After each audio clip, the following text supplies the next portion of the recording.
ए बेटी, ए पतोहा, तनी कोनो लकड़ी ले है तो कान खो देखाती। बड़ा कलबलाता रे कनवाज का है। कुछ कहनी है का जी? का चाही रे के? अब तोरियो पहले से कम सुना था काली। जो तनी कोनो लकड़ी ले आऊ तो कान खो देखाती। अच्छा ठीक बा, ले आओ तनी।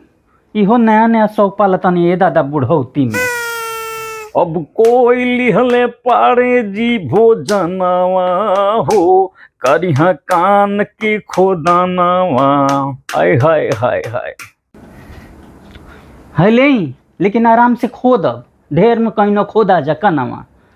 ले आवा बेटी, ले आवा ले आवा। अरे बाप रे, बड़ा बढ़िया लकड़ी बारी। अरे बाप रे, अरे दादा होता था। का हो गल दादा, का हो गल रे के? अरे बाप रे, कान खोदा गेल हमारा। अरे वाह, अरे सुई डले डले करे लकड़िया में, सुई डले डले का। अरे बाप रे, लगाओ भागाड़ू के फोन लगाओ जल्दी, भागाड़ू के फोन लगाओ, बुलाओ भागाड़ू के जल्दी घरे। अरे बाप रे, कान खोदा गेल हमारा। आय आय आय आय। अभी मजा आएगा ना भिड़ो। हेलो, कहाँ बाड़? हेलो, आवा तोहर बाबूजी खोदी ले बाने अपन। का ले आओ?